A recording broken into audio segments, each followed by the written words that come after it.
Bueno, ¿qué necesidad o injusticia dio origen a su organización? A los sindicatos los genera la revolución industrial por las condiciones infrahumanas de trabajo durante la revolución industrial.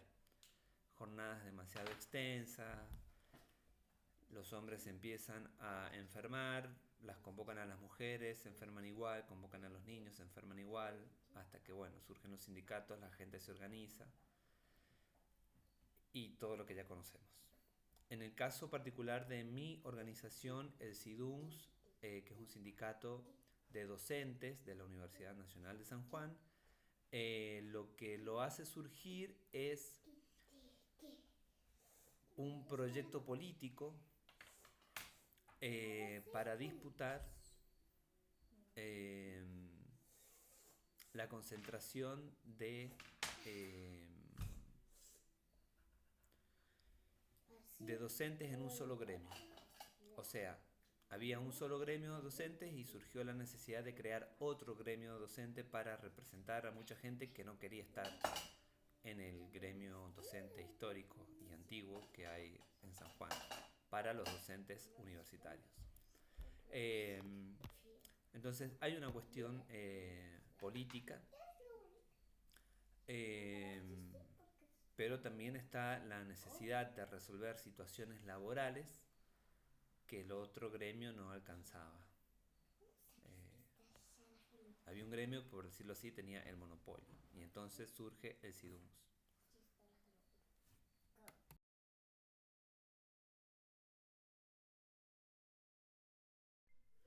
Bueno, la principal lucha que llevamos adelante en la actualidad, sin duda, es la lucha por la ley por la aplicación de la ley de financiamiento universitario que fue aprobada, vetada por el gobierno nacional y nuevamente aprobada en ambas cámaras de senadores y de diputados.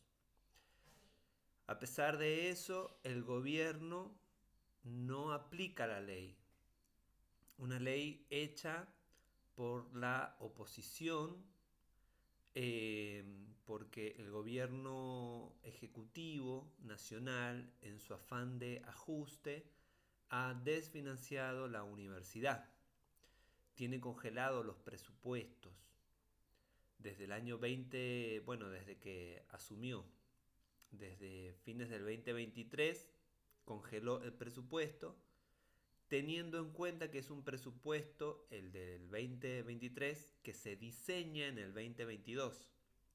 Entonces, bueno, nada, es un presupuesto con las proyecciones del 2022. Está atrasadísimo. Eh, y bueno, el gobierno sigue sin aplicar la ley.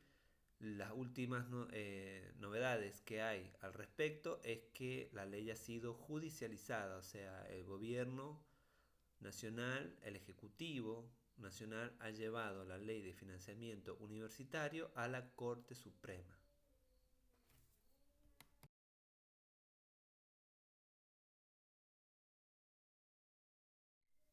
Bueno, esta misma ley que tanto defendemos es nuestro mayor logro, es una ley que especifica muy claramente para qué se va a usar el dinero y de dónde se va a obtener, de modo tal que el gobierno ejecutivo nacional no vea perjudicado el supuesto superávit que dice tener.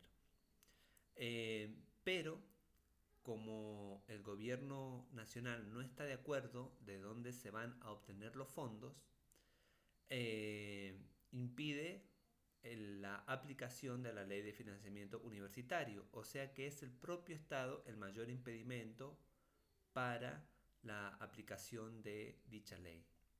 También la sociedad se opone porque la sociedad, muchos de sus miembros, muchos de los ciudadanos apoyan las ideas del gobierno nacional. Esto hay que tenerlo muy en claro. La ciudadanía está terriblemente manipulada, mal informada, desinformada. Eh, y esto es un proceso muy largo y muy complejo. Tiene que ver porque, en gran medida, porque la educación no ha podido formar el pensamiento, la opinión pública de los ciudadanos de la misma forma en que lo moldean los grandes medios de comunicación y las diferentes aplicaciones de las redes sociales. Entonces, tenemos al Estado y a la sociedad, gran parte de la sociedad, no toda, pero gran parte de la sociedad en contra de la aplicación de la ley de financiamiento universitario.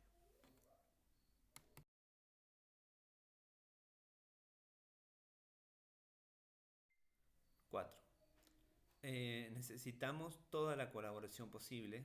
Necesitamos que las autoridades de la universidad tengan un claro posicionamiento hacia los trabajadores de la universidad y hacia los estudiantes.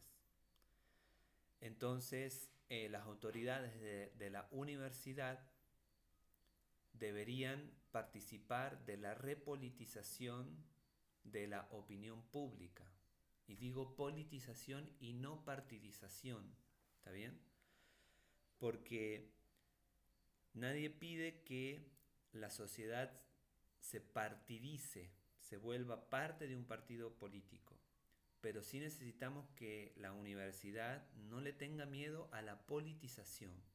Es decir, a entender que estas discusiones son discusiones políticas, no de un partido político en particular, ni de los comunistas, ni de los libertarios, ni de los peronistas.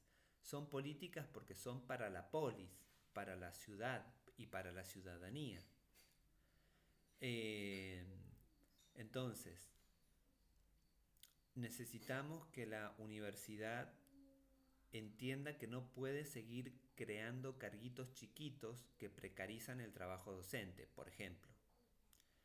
Necesitamos que los estudiantes universitarios apoyen el reclamo docente, porque así ellos van a poder tener clases y van a poder tener un mejor presupuesto para becas, por ejemplo. Necesitamos de los profesionales de la provincia, bueno, que muchos de ellos reconozcan que la universidad los ha formado. Y hay muchas cosas para mejorar, ciertamente, y una de estas cosas es que nosotros tenemos que formar profesionales y también tenemos que formar profesionales con criterios ciudadanos.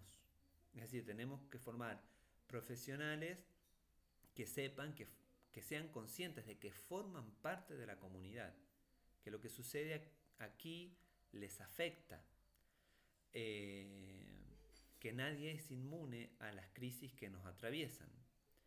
Quizás algunos son un poquito menos inmunes, pero nadie está totalmente inmunizado de lo que acontece en la comunidad. Somos sujetos relacionales, estamos vinculados, pero sin embargo la sociedad y los profesionales de la sociedad creen en el individuo. Bueno, tenemos mucho para corregir, mucho para reflexionar, pero creo que sería un buen comienzo que todos nos repoliticemos. Heidegger en sus primeros cursos hacía un trabajo muy cerca de lo epistemológico más que de lo ontológico. Y estoy leyendo unos cursos de Foucault, uno de sus primeros cursos del 66, si mal no recuerdo, en donde es muy parecido lo que dice. Y Foucault es un anti-heideggeriano. ¿Cómo le va, señorita? Heidegger dice que la ciencia tiende a desarraigarse del mundo. Y Foucault dice que el discurso científico, su forma de producirse y de autoproducirse, no tiene presente eh, la actualidad. Es una palabra francesa, lo dice, maintenant. Y dice Foucault que lo específico del discurso filosófico es que tiene, escuchen esto, tiene una triada que lo sostiene. Una triada que es el yo, una triada que es el aquí y el ahora. O sea, producimos, el discurso filosófico se produce en un momento y lugar determinado, no está desarraigado. Y el discurso científico tiene una forma de presentarse que se muestra desarraigado, pero tampoco está así. Y Heidegger decía que es un discurso que el discurso científico es un discurso que no parece estar en el mundo. Y estamos todos en el mundo, somos seres en el mundo. Entonces, cuando nos damos cuenta que somos eso, que somos seres en el mundo, que tenemos actualidad, nos damos cuenta que lo que pasa en el mundo no nos es ajeno, que somos sujetos políticos, que actuamos, tomamos decisiones, resolvemos situaciones. Después somos sujetos de conocimiento, después somos sujetos de deseo, o sujetos éticos, pero somos sujetos políticos. Entonces, lo que necesitamos es darnos cuenta de eso, que la universidad entienda que el reclamo por el presupuesto nos incluye a todos, a los que trabajamos en la universidad, a los que están de paso por la universidad, a los que salen de la universidad. La provincia se tiene que dar cuenta que no va a tener profesionales para su desarrollo. Entonces, somos seres vinculares. Por ahí pasa la repolitización. No tanto, como les decía, la partidización. Eso cada uno lo elige con el paso del tiempo, con sus experiencias de vida, con sus propias reflexiones. Pero sí es importante que nos entendamos como sujetos políticos.